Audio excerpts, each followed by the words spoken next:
Thierry de la Tour d'Arthez, bonjour. Bonjour. Alors, votre recette fétiche, votre plat signature, dites-moi, mettez-moi en appétit.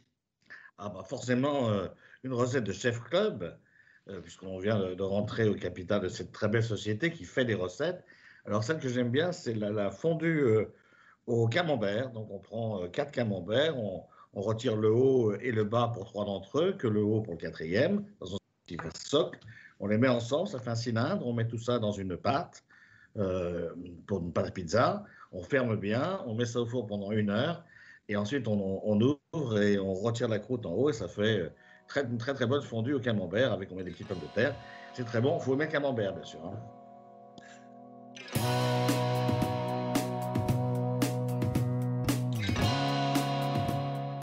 Bonjour à tous et bienvenue au Talk Décideur du Figaro en visio, toujours avec aujourd'hui Thierry de la Tour d'Arthez, PDG du groupe français SEB, et ce depuis l'an 2000. SEB, c'est la référence du petit équipement domestique. Et donc évidemment, pendant l'année 2020 qui vient de s'écouler, on va passer beaucoup de temps à la maison, à s'occuper de tous ces objets, et toujours d'ailleurs encore au début de l'année 2021. Et ça, c'est pour votre plus grand bonheur, j'imagine. C'est vrai. C'est vrai que il est, mais c'est un petit peu toujours la même chose quand il y a des crises, et notamment cette crise sanitaire qui a fait que les gens ne pouvaient pas aller au restaurant, pas aller au cinéma. Pardonnez-moi. On retrouve à chaque fois que les gens restent chez eux et que du coup, ils ont envie de cuisiner. Et de façon générale, le fait maison a pris beaucoup de poids ces dernières années. Les gens ont envie de cuisiner par eux-mêmes, de savoir ce qu'ils mettent dans leur cuisine.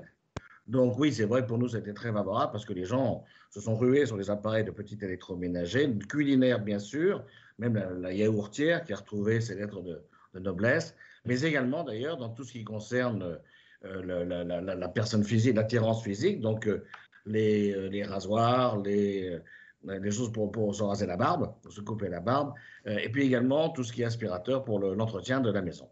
Donc tout a marché du tonnerre en France et à l'étranger aussi. C'est les mêmes tendances que vous constatez parce que celle évidemment est présente dans énormément de pays. Oui, oui, c'est vrai dans l'ensemble du monde. Alors peut-être qu'en Chine, ça aura plus été une tendance vers l'achat de cuisinières ou des appareils à faire du lait de soja ou des wok plutôt que des appareils français. Mais oui, c'est la même tendance. On a retrouvé le fait maison et l'entretien de soi-même et de la maison. Hmm. Alors vous êtes PDG, je l'ai dit, depuis 20 ans. Est-ce que c'est l'année la plus curieuse en tant que patron de SEB de votre carrière? Ou alors est-ce qu'il y a eu des expériences un petit peu plus folles encore? Mais vu que quand le business va, tout va, j'imagine. Oui, oui, alors c'est peut-être l'année la plus surprenante parce que personne ne s'attendait à une crise sanitaire de cette ampleur. Non, nous avons eu dans le passé quelques années un peu spéciales.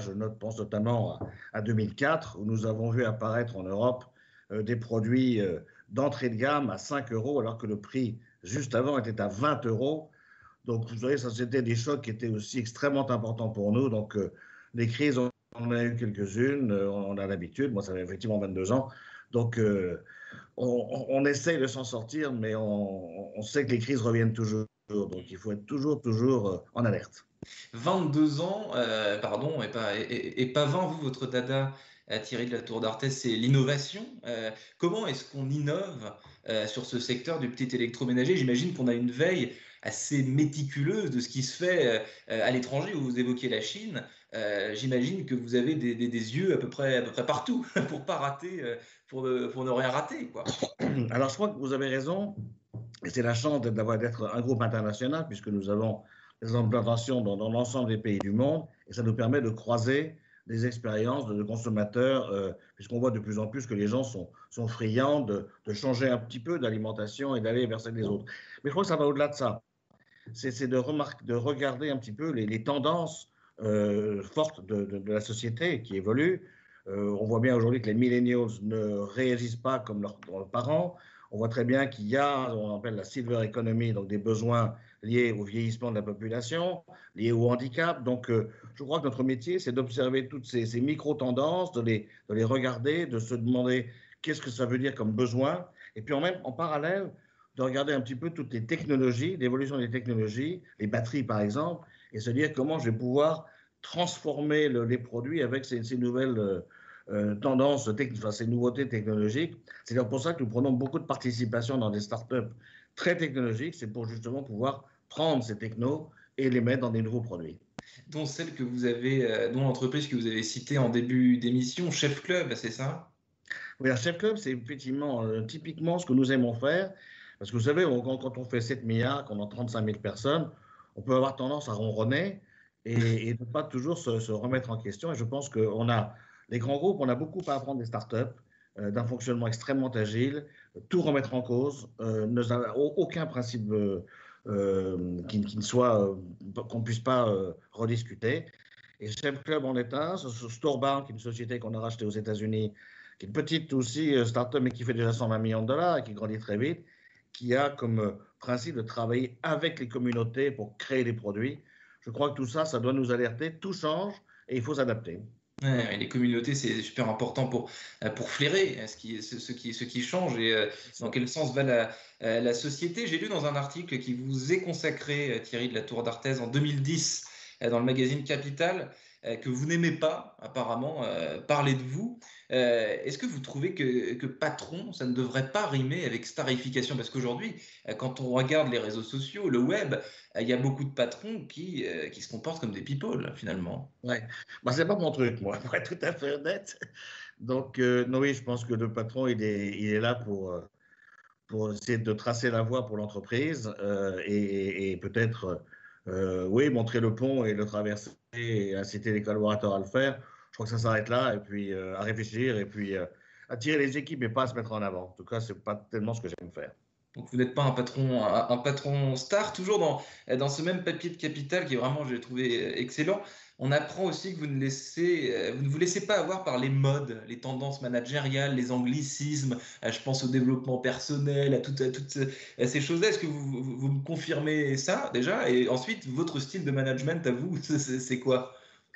Je crois qu'on a le style, il vient aussi de la culture du groupe qui est donc qui a démarré bien avant moi. Et nous sommes un groupe d'origine familiale, pardonnez-moi, donc on aime des managers qui soient vraiment qui connaissent leur dossier par cœur et qui sont aux commandes et qui sont à l'exécution. On n'aime pas trop les gens qui parlent pour ne rien faire ou qui parlent sans faire. Et donc nous on aime bien que nos managers fassent et ils le font en général. Donc oui, je crois que c'est un management de proximité. Je crois qu'il faut ce qu'on essaie d'avoir, c'est peut-être des gens qui à la fois sont capables de voir la forêt, c'est-à-dire le long terme, mais également de voir la feuille. Donc, savoir rentrer dans le détail. Moi, c'est vrai que je peux exaspérer beaucoup de collaborateurs parce que si vous me donnez un tableau de 300 chiffres, s'il y en a un de faux, il y a fort à parier, je tomberai dessus. Mais je crois que voilà, c'est un manager où on n'aime pas les gens qui parlent trop d'eux-mêmes, mais qu'il faut que. On est au service de l'entreprise. C'est intéressant ce que vous dites, parce qu'effectivement, Seb, c'est une vieille entreprise.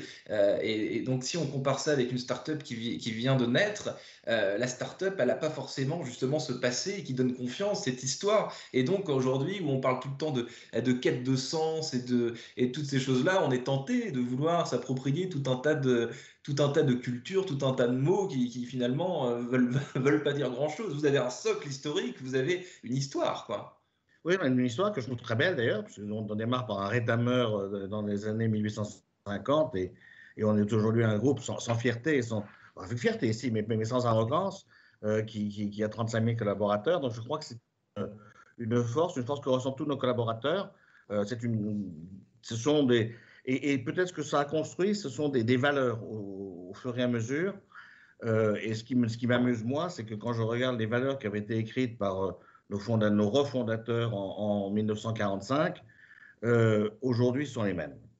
C'est l'entrepreneuriat, c'est le respect de la personne, c'est des choses comme ça. C'est l'innovation, bien sûr. Donc, je crois que c'est ça qui est le ferment du groupe. Mais à l'inverse, le risque serait de se scléroser en ne s'ouvrant pas à l'extérieur et en pensant qu'on fait tout bien. Non, c'est pas vrai, on fait des bêtises. Moi, j'en fais tous les jours. Donc, il faut absolument, et c'est pour ça que je pense que le travail avec des startups est très, très intéressant.